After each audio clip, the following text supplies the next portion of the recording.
처음 년을 살아보니 한 가지는 아주 또렷해졌습니다. 사람은 돈이 없어서 무너지는 것 있지만 사실 더 자주 무너지는 것은 사람 때문에 무너집니다.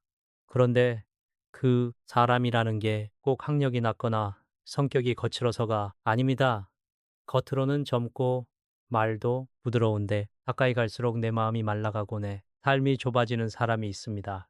저는 그 사람을 오래 살수록 가장 멀리해야 할 사람 1순위라고 부르게 되었습니다. 그 사람의 특징은 단순합니다. 모든 관계의 기준이 나입니다. 대화의 끝도 나, 판단의 기준도 나, 손해를 보면 세상이 잘못된 것이고 이익을 보면 자기가 잘난 것입니다. 예, 처음에는 그게 잘 드러나지 않습니다. 하지만 시간이 지나면 반드시 나타납니다. 누군가가 잘 되면은 함께 기뻐하기보다 속으로 불편해하고 누군가가 어려우면 위로하기보다 비교를 시작합니다. 그리고 결국은 내 관계를 함께 사는 길이 아니라 내가 더 가져가는 길로 바꿔버립니다. 저는 살아오면서 많은 경쟁을 받습니다. 젊을 때는 경쟁이 없으면 성장도 없다고 생각했습니다. 맞습니다. 경쟁은 필요합니다. 그런데 경쟁에는 두 종류가 있습니다. 하나는 선의의 경쟁이고 다른 하나는 이기적인 경쟁입니다. 선의의 경쟁은 서로를 키웁니다. 내가 지더라도 배우고 내가 이기더라도 겸손해지고 다음을 준비하게 합니다. 그런데 이기적인 경쟁은 다릅니다. 상대가 넘어져야 내가 올라가고 상대가 실패해야 내가 안심합니다. 그렇게 사는 사람은 결국 자기 인생도 좁아집니다. 사람을 잃고 신뢰를 잃고 마지막에는 스스로도 지칩니다. 제가 왜 이런 말을 하느냐 하면 이기주의자는 되게 바뀌지 않습니다. 인간은 변화할 수 있지만 기준이 자기밖에 없는 사람은 변화의 이유도 자기에게서 찾지 않기 때문입니다. 그러니 가까이 지내면 내가 먼저 상처를 입습니다. 내 마음이 밝고 내 말이 조심스러워지고 내 삶의 온도가 내려갑니다. 그러면 어느 순간 내가 나답게 살 수가 없습니다. 그래서 저는 말합니다. 그 사람이 확실히 이기주의자라면 미안하지만 멀리하는 것이 지혜입니다. 원망하라는 뜻이 아닙니다. 거리를 두라는 것입니다. 그것이 내 삶을 지키는 최소한의 예의이기도 합니다. 살아보니 행복은 결국 관계 속에서 자랍니다. 그리고 관계는 인격 위에 세워집니다. 인격은 혼자서 생기지 않습니다. 사람을 존중하고 함께 기뻐하고 함께 아파할 때 인격이 자랍니다. 그런 인격을 가진 사람은 나이가 들어도 마음이 젊습니다. 반대로 이기심으로 관계를 다루는 사람은 시간이 갈수록 외로워집니다. 오늘은 그 이야기의 문을 열어 두겠습니다. 우리가 정말 피해야 할 사람은 누구이며 또 어떤 관계가 우리를 살게 하는지 다음에서 더 차분히 이어가 보겠습니다. 사람들은 흔히 이렇게 묻습니다. 교수님, 그럼 이기적인 사람을 피하면 되나요? 세상에 그런 사람을 어떻게 다 피합니까? 맞습니다. 피하고 싶다고 해서 세상이 깨끗해지는 건 아닙니다. 그래서 더 중요한 질문은 이것입니다. 그 사람을 알아보는 기준이 무엇인가? 그리고 내가 그 영향에 휘말리지 않으려면 무엇을 지켜야 하는가? 제가 오래 살면서 깨달은 것은 이기주의자는 말로는 잘 드러나지 않는다는 점입니다. 오히려 말은 그럴 듯합니다. 정의, 공정, 원칙 같은 말을 자주 합니다. 그런데 그 말이 상대에게 적용될 때만 살아있고 자기에게 적용될 때는 조용히 사라집니다. 이게 첫 번째 신호입니다. 원칙을 말하지만 책임은 지지 않습니다. 애 잘 되면은 자기 공이고 안 되면은 남 탓입니다. 그러니 시간이 갈수록 주변 사람들은 지칩니다. 대화를 해도 결론이 없다는 느낌을 받게 됩니다. 두 번째, 신호는 관계를 거래로 바꾸는 습관입니다. 사람을 만나면서 늘 손익을 셉니다. 내가 이 사람에게 해준 게 얼마고 저 사람이 나에게 해준 게 얼마고 조금만 균형이 맞지 않으면 억울해합니다. 선물도 도움도 말 한마디도 결국 빚이 됩니다.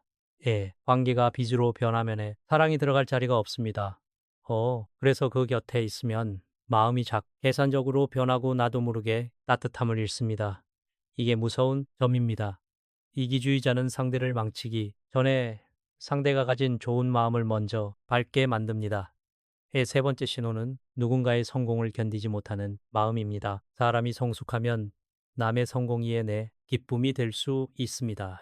내 자식이 잘 되면 내가 행복한 것처럼, 내 제자가 잘 되면 내가 기쁜 것처럼 말이죠.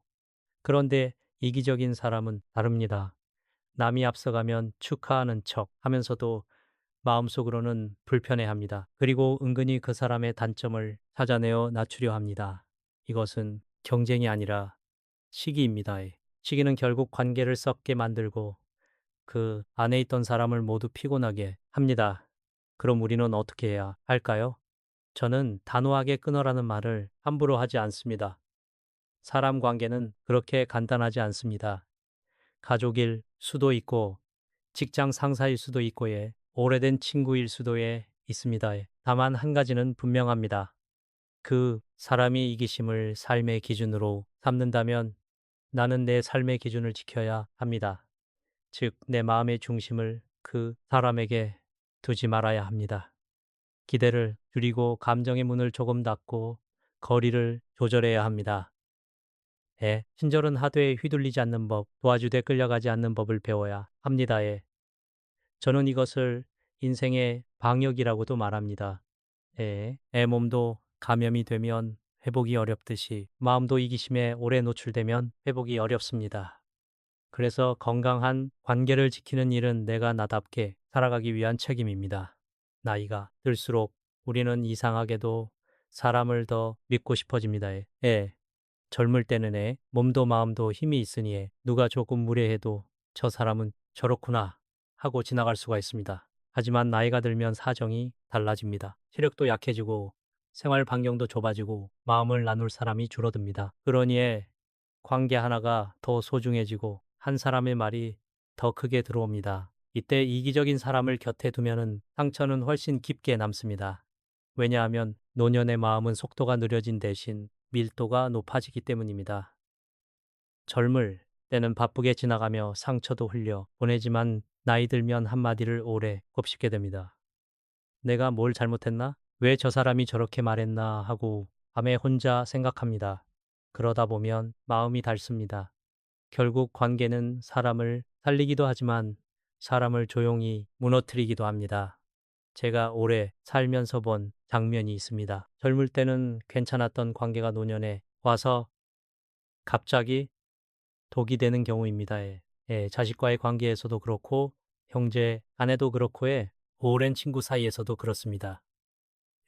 특히 돈이나에 책임이 걸리면 사람의 본성이 더해 분명하게 드러납니다. 부모가 살아계실 때는 서로 웃고 지내다가 부모가 돌아가신 뒤에 재산 문제로 갈라서는 형제들을 우리는 너무 많이 봅니다. 그때 갈라지는 이유는 돈이 아니라 그 안에 숨겨져 있던 이기심이 드러나기 때문입니다. 그래서 저는 노년의 인간 관계를 이렇게 생각합니다.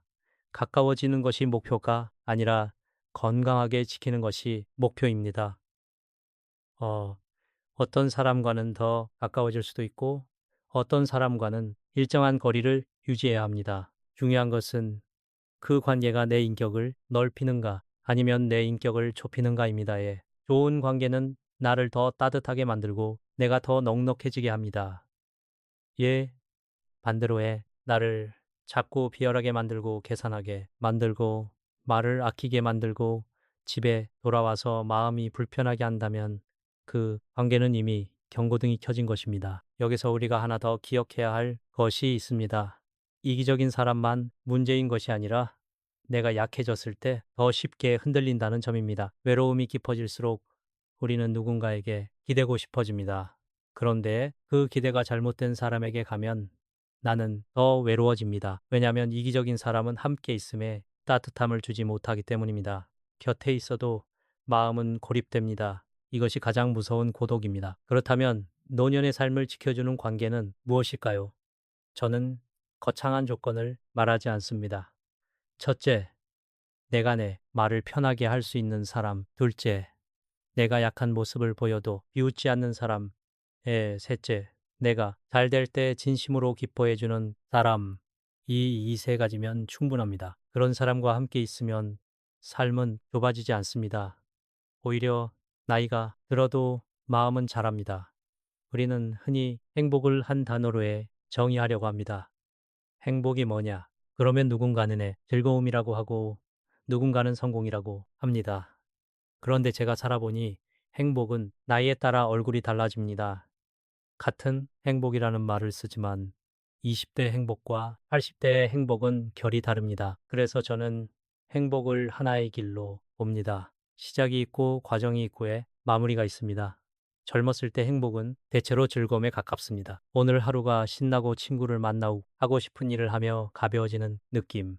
그것이 행복처럼 느껴집니다. 저는 그 즐거움을 나쁘다고 생각하지 않습니다.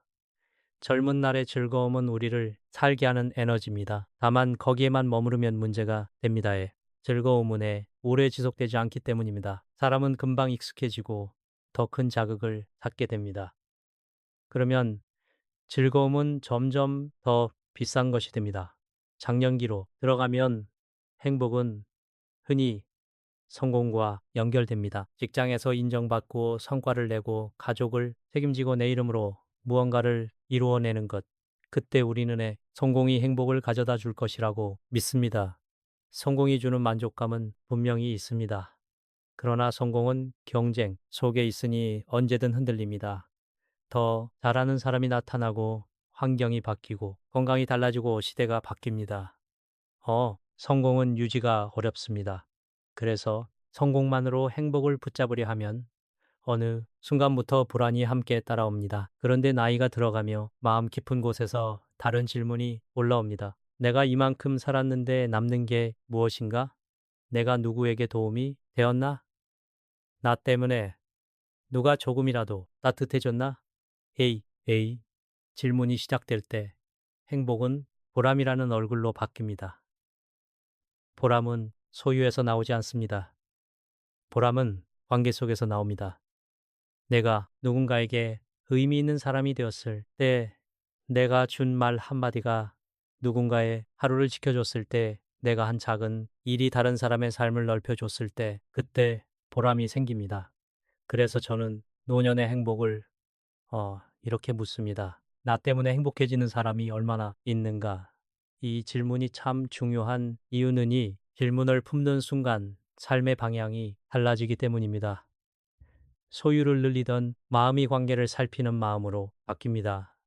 내 몫을 챙기던 손이 남을 돕는 손으로 바뀝니다. 그리고 신기하게도 그렇게 살 때 오히려 내 마음이 가장 평안해집니다. 예, 사람은 결국 혼자서 행복할 수 없기 때문입니다. 여기서 한 가지를 더 말씀드리고 싶습니다. 보람은 거창한 업적에서만 나오는 것이 아닙니다. 아주 작은 자리에서도 나옵니다. 가족에게 상처 주지 않는 말, 누군가의 이야기를 끝까지 들어 주는 태도, 먼저 미안하다고 말할 줄 아는 용기, 이런 것들이 모여서 한 사람의 인격이 됩니다. 그리고 인격은 결국 관계의 품질을 결정합니다. 인격이 높은 사람은 관계를 아름답게 만들고 그 관계 속에서 행복을 더 깊게 누립니다.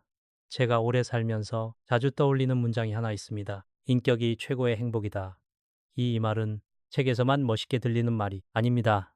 살아보면 이 문장이 결국 현실이라는 것을 알게 됩니다. 사람은 자기가 가진 돈만큼 행복해지지 않습니다. 자기가 가진 지위만큼 행복해지지도 않습니다. 오히려 사람은 자기가 만든 인격의 크기만큼 행복을 누립니다. 그것 이상도 그 이하도 아닙니다. 왜 그런가 하면 행복은 느끼는 능력이기 때문입니다. 같은 상황에서도 누군가는 감사하고 누군가는 불평합니다. 같은 대접을 받아도 누군가는 따뜻함을 느끼고 누군가는 모욕을 느낍니다. 차이는 환경이 아니라 마음의 깊이에서 나옵니다. 인격이 높은 사람은 작은 것에서도 의미를 발견하고 남의 마음을 헤아릴 줄 알기에 관계가 부드러워집니다. 그러니 행복이 스스로 찾아옵니다. 반대로 인격이 낮은 사람은 늘 부족함을 느끼고 남을 의심하고 관계를 싸움터로 만듭니다. 그러니 행복이 들어올 문이 없습니다. 그렇다면 인격은 어디서 만들어지느냐? 저는 이것을 아주 단순하게 말합니다. 인격은 혼자서 생기지 않습니다. 인간관계 속에서 생깁니다. 사람은 사람을 통해서 자신을 배웁니다. 내가 어떤 말에 상처를 받는지, 내가 어떤 말로 남을 살릴 수 있는지, 내가 무엇을 욕심내는지, 내가 무엇을 두려워하는지, 이런 것들은 관계 속에서 드러납니다.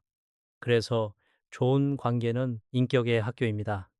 여기서 중요한 것은 좋은 관계가에 무엇이냐는 점입니다. 좋은 관계는 나를 편하게만 해주는 관계가에 아닙니다. 오히려 때로는 나를 부끄럽게 만들기도 하고 나의 이기심을 비추어 보기도 합니다. 하지만 그 과정이 안전합니다. 나를 무너뜨리려는 마음이 아니라 함께 성장하려는 마음이 있기 때문입니다. 그런 관계 속에서는 내가 실수해도 다시 일어설 수 있습니다. 그래서 인격이 자랍니다. 반대로 이기적인 사람과의 관계는 인격을 망칩니다. 왜냐하면 그 관계는 나를 방어하게 만들기 때문입니다. 말 한마디를 해도 계산해야 하고 선을 보여도 의심받고 도와줘도 비처럼 돌아옵니다.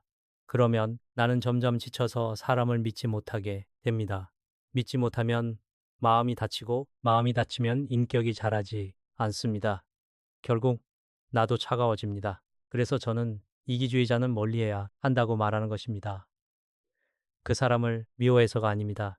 내 인격을 지키기 위해서입니다. 인격이란 거창한 도덕 교과서가 아닙니다. 아주 현실적인 습관입니다. 약한 사람에게 함부로 말하지 않는 습관.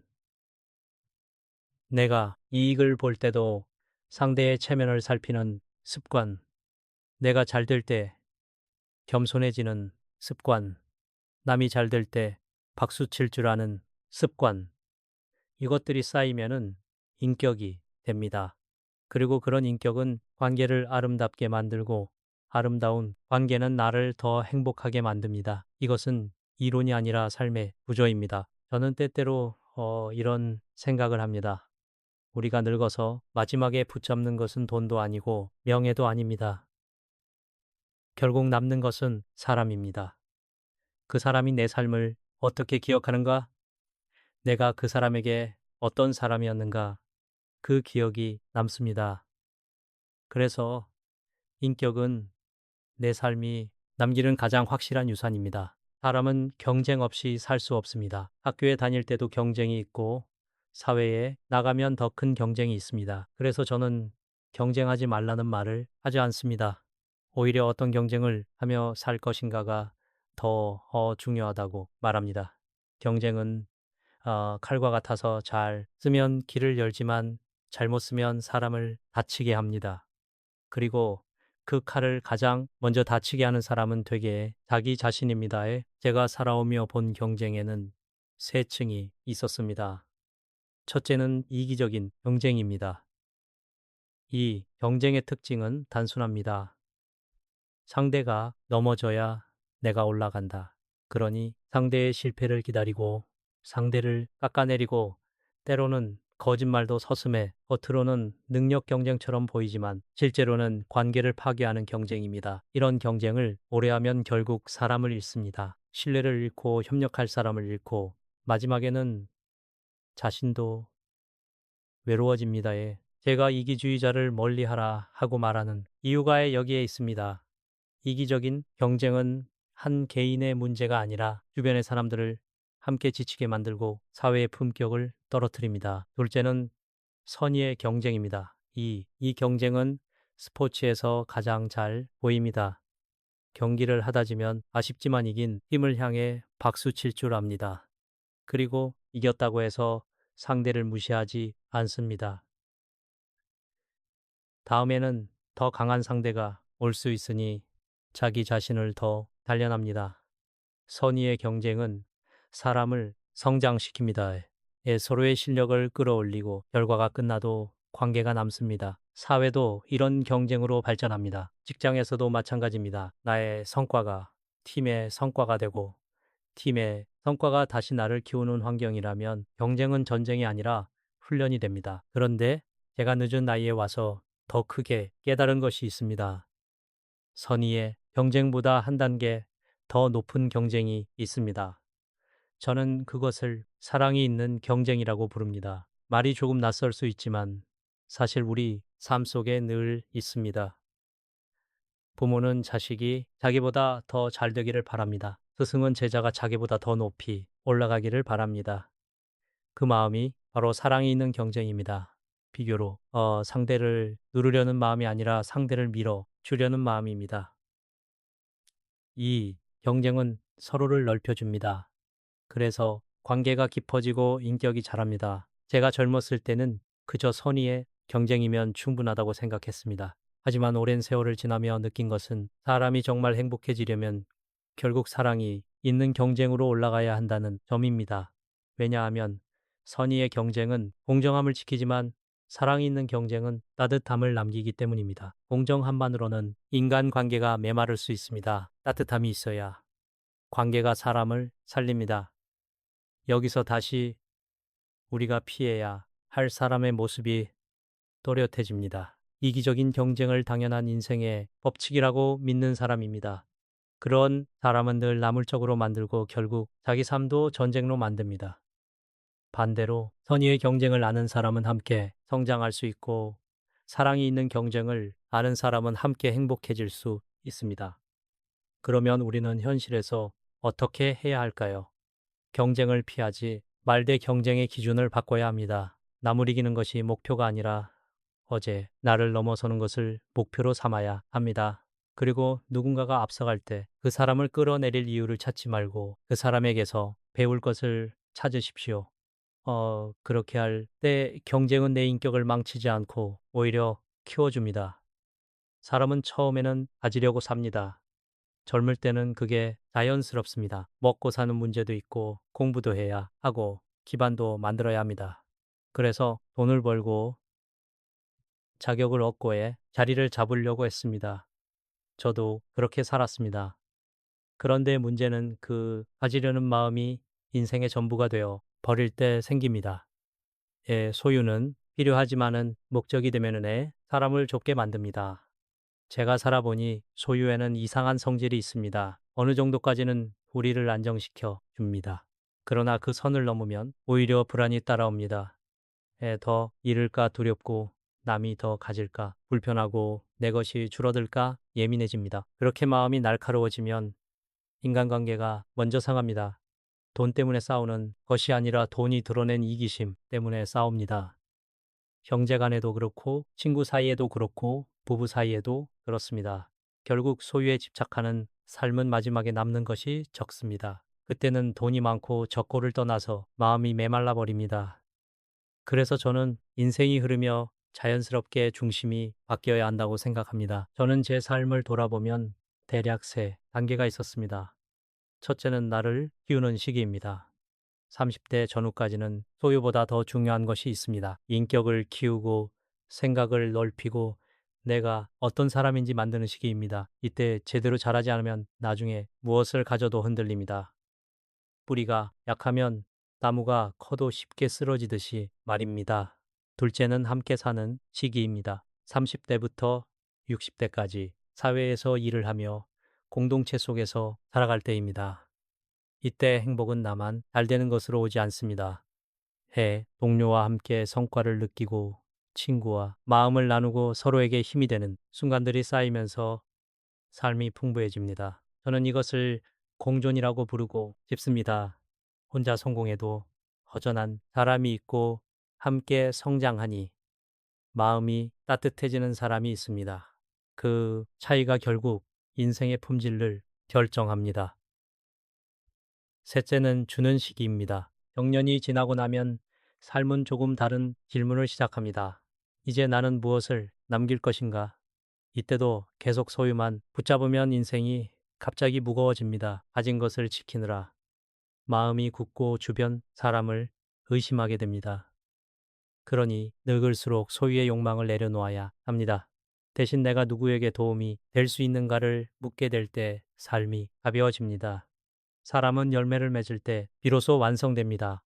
사과나무가 뿌리만 튼튼하고 잎만 무성하면 아름다워 보이지만 열매가 없다면 그 나무의 목적은 끝내 이루어지지 않은 것입니다. 여기서 우리가 다시 기억해야 할 사람이 있습니다. 이기주의자입니다. 이기주의자는데 소유의 단계에서 멈춥니다. 사람을 사랑으로 보지 않고 이익과 손해로 봅니다. 그래서 관계가 깊어지지 않습니다.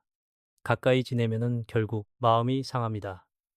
특히 나이 들어서 더 취약해진 관계 속에서는 그 상처가 오래갑니다. 그래서 저는 말합니다. 늙을수록 더 지혜로워야 합니다. 더 많이 참는 것이 지혜가 아니라 내 삶을 망치는 관계를 정리할 줄 아는 것이 지혜입니다. 그러나 정리란에 차갑게 끊는다는 뜻이 아닙니다. 마음의 중심을 옮기는 것입니다. 소유에서 사람으로, 경쟁에서 성장으로, 계산의 사랑으로 중심을 옮길 때 인생은 달라집니다. 그리고 그 변화가 시작되는 지점이 바로 오늘의 결론과 다 있습니다. 가장 멀리해야 할 사람 1순위는 이기주의자다. 그 사람을 멀리하는 것은 남을 벌주는 일이 아니라 내 남은 시간을 지키는 일입니다. 가끔 젊은 분들이 묻습니다. 교수님, 어차피 사람은 다 빈손으로 떠나는데요. 그럼 왜 그렇게 열심히 살아야 합니까? 저는 그 질문이 아주 정직하다고 생각합니다. 특히 요즘처럼 불안이 크고 경쟁이 거칠고 미래가 흐릿해 보일 때는 더 그렇습니다. 그런데 제가 살아보니 인생을 열심히 살아야 하는 이유는 무언가를 더 가지기 위해서가 아니라 한 인간으로 완성되기 위해서였습니다. 저는 인간을 나무에 비유하는 말을 자주 합니다. 나무는 뿌리만 내리고 멈추지 않습니다. 줄기를 세우고 가지를 뻗고 끝내는 꽃을 피우고 열매를 맺습니다. 그 과정에 바람도 있고 비도 있고 추위도 있습니다. 그러나 그 어려움이 있다고 해서 나무가 이제 그만 자겠다고 말하지는 않습니다. 인간도 마찬가지입니다. 우리는 성장하도록 태어났습니다. 성장하지 않으면 살아도 사는 것이 아닙니다. 겉으로는 멀쩡해 보여도 마음은 점점 작아지고 관계는 점점 좁아지고 결국은 스스로를 잃게 됩니다. 젊은 세대가 힘든 이유 중 하나는 고통을 실패로만 보기 때문입니다. 물론 고통은 누구나 피하고 싶습니다. 하지만 고통이 전부 나쁜 것은 아닙니다. 바람이 없으면 나무는 똑바로 크지 못합니다. 산을 오르며 숨이 차는 고통이 있어야 정상에 설 수 있습니다. 저는 제 삶을 돌아보면 가난과 불편함이 제게 준 것이 많았습니다. 처음부터 모든 것이 갖추어진 사람은 오히려 갈 길이 좁을 수 있습니다. 이미 높은 곳에서 있으면 더 올라갈 길이 적습니다. 그러나 낮은 곳에서 출발한 사람은 올라갈 길이 많습니다. 그 가능성이야말로 희망입니다. 그래서 저는 젊은 분들에게 남을 부러워하지 말라고 말합니다. 부러움은 내 마음을 소모시키고 스스로의 길을 흐리게 합니다. 대신 자기에게 맞는 길을 찾으라고 말합니다. 사람은 남의 길을 따라가면 결칩니다. 그 길이 아무리 좋아 보여도 내 체질과 내 재능과 내 마음이 맞지 않으면 오래 못 갑니다. 그런데 자기 길을 찾은 사람은 다릅니다. 힘들어도 흔들리지 않습니다. 마치 마라톤처럼의 속도는 느려도 끝까지 갑니다. 여기서 중요한 것은 비교의 경쟁이 아니라 완성의 경쟁입니다. 남이 실패해야 내가 성공하는 경쟁은 인간을 비열하게 만들고 관계를 깨뜨립니다. 그러나 어제 나보다 조금 더 나아지려는 경쟁은 인간을 성숙하게 만듭니다. 내가 공부를 조금 더 하고 내 말을 조금 더 따뜻하게 하고 내 욕심을 조금 더 줄이고 내 책임을 조금 더 지는 것.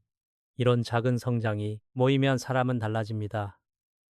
그리고 그 성장의 끝에서 우리는 무엇을 얻느냐? 저는 그것을 보람이라고 부릅니다. 보람은 남의 박수에서 오지 않습니다. 내 안에서 나는 인간답게 살았다는 고백에서 옵니다.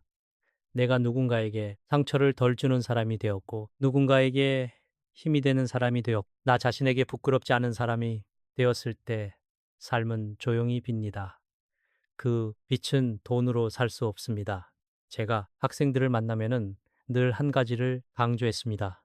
남을 따라가지 말아라. 너에게 가장 좋은 길은 네가 찾는 길이다.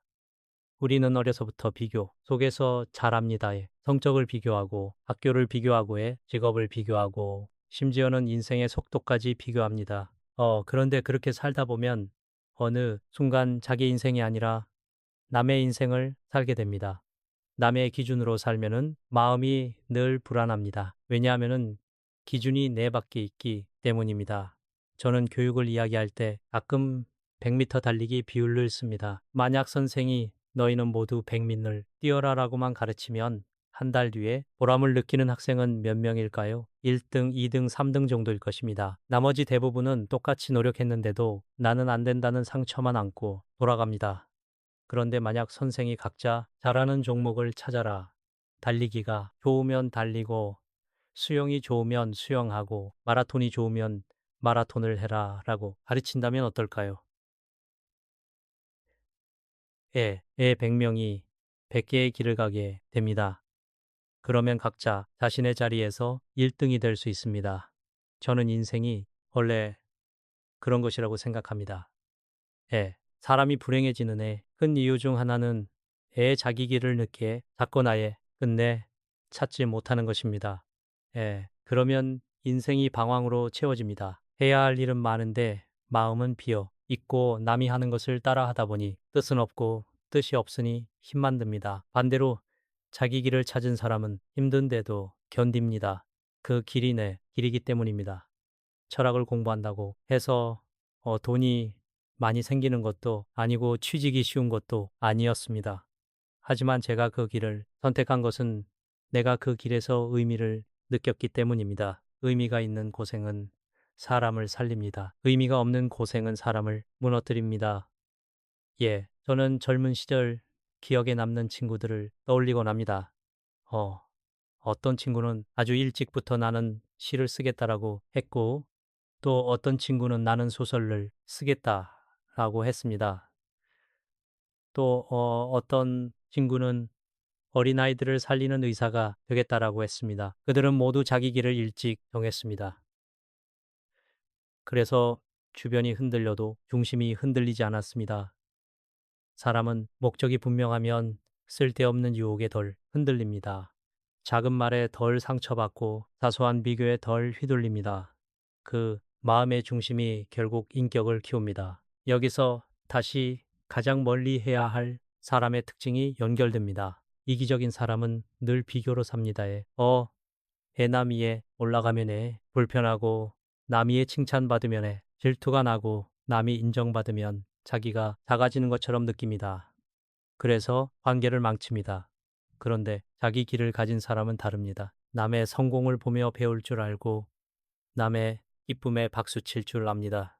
그러니 관계가 부드러워지고 그 안에서 인격이 자합니다. 결국 행복이 깊어집니다. 저는 이 점에서 젊은 분들에게 꼭 말하고 싶습니다. 자기 길을 찾는 일은 단순히 직업을 정하는 일이 아닙니다. 그것은 어떤 사람으로 살 것인가를 정하는 일입니다. 그리고 그 결심이 있어야 이기적인 사람에게 휘둘리지 않습니다. 흔들리는 사람은 강한 사람에게 끌려갑니다. 그러나 중심이 있는 사람은 거리를 지킬 수 있습니다. 우리가 인생을 이야기할 때 끝내 한 가지를 만나게 됩니다. 사랑입니다. 사람은 혼자서도 살 수는 있습니다. 그러나 혼자서 완성되기는 어렵습니다. 왜냐하면 인간은 애관계 속에서 자고 관계 속에서 시험을 받고 관계 속에서 인격이 만들어지기 때문입니다. 그래서 저는 사랑을 모르면 인생을 다 산 것이 아니다라는 말을 조심스럽게 합니다. 그것은 도덕의 강요가 아니라 삶을 오래 살아본 사람이 하는 고백에 가깝습니다. 요즘 젊은 분들은 결혼과 출산을 무겁게 느낍니다. 현실이 어렵고 책임이 두렵고 상처받기 싫기 때문입니다. 그 마음도 이해합니다. 그러나 제가 보는 인간다운 삶의 과정에는 가정이라는 공동체를 통해 배우는 것이 있습니다. 사랑은 말로만 배우지 않습니다. 책임을 져보고 기다려보고 참아보고 기뻐해보고 때로는 울어보면서 배우게 됩니다. 사랑은 편안함만이 아닙니다. 어려움도 있습니다. 하지만 그 어려움이 있는 만큼 사람은 깊어집니다. 깊어지면은 행복도 깊어집니다. 저는 어떤 부부 이야기를 기억합니다. 두 분은 오랫동안 아이 없이 살았습니다. 주변에서는 입양을 해 오라고 건넸지만 처음엔 망설였습니다. 그러다 늦게 한 나이를 품었습니다. 그 순간부터의 삶은 훨씬 바빠지고 고단해졌습니다. 그런데 그 고단함 속에서 두 분은 처음으로 사랑이 사람을 어떻게 바꾸는지를 알게 되었다고 말했습니다. 만약 그 경험이 없었다면 늙어서 얼마나 허전했겠느냐고요. 저는 그 말을 들으며 생각했습니다. 애의 사랑은 우리에게 짐을 하나 더 얻는 것이 아니라 삶의 의미를 하나 더 만들어주는 것이구나. 그래서 저는 노년의 불행을 이렇게 정리합니다. 돈이 없어서가 아니라 사랑이 없어서입니다. 애정이 없는 부부가 가장 불행하고 자녀를 사랑하지 못하는 부모도 불행하고 제자를 사랑하지 못하는 교육자도 실패합니다. 사랑이 없는 곳에는 따뜻함이 없고 따뜻함이 없는 삶은 결국 고립으로 흘러갑니다. 고립은 가난보다 더 무섭습니다. 왜냐면은 고립은 사람을 스스로 하찮게 만들기 때문입니다. 이제 마지막으로 제가 후배들에게 남기고 싶은 말을 한 줄로 정리해 보겠습니다. 젊었을 때는 용기가 필요합니다. 새로운 길을 선택할 용기에 넘어져도 다시 일어설 용기입니다. 장년기에는 신념이 필요합니다. 흔들리는 시대 속에서도 자기 기준을 지키는 힘입니다. 그리고 늙어서는 지혜가 필요합니다. 무엇을 붙잡고 무엇을 내려놓을지, 누구와 가까이 하고 누구와 거리를 둘지 않은 지혜입니다. 그 지혜의 첫째가 무엇이냐고 묻는다면 저는 오늘 이야기로 돌아갑니다. 이기주의자를 가장 멀리하라. 그 사람을 미워하라는 뜻이 아닙니다. 내 남은 시간을 지키라는 뜻입니다. 남은 시간은 짧아집니다. 그런데 그 시간은 예전의 10년만큼 소중해집니다. 그 소중한 시간을 계산과 상처와 불신, 속에 쓰지 마십시오.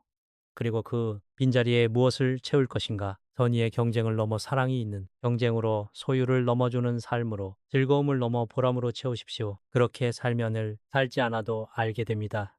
인생은 무엇을 남기고 가는가? 결국 남는 것은 사람이고 남기는 것은 인격이며 그 인격을 빛나게 하는 힘은 사랑입니다.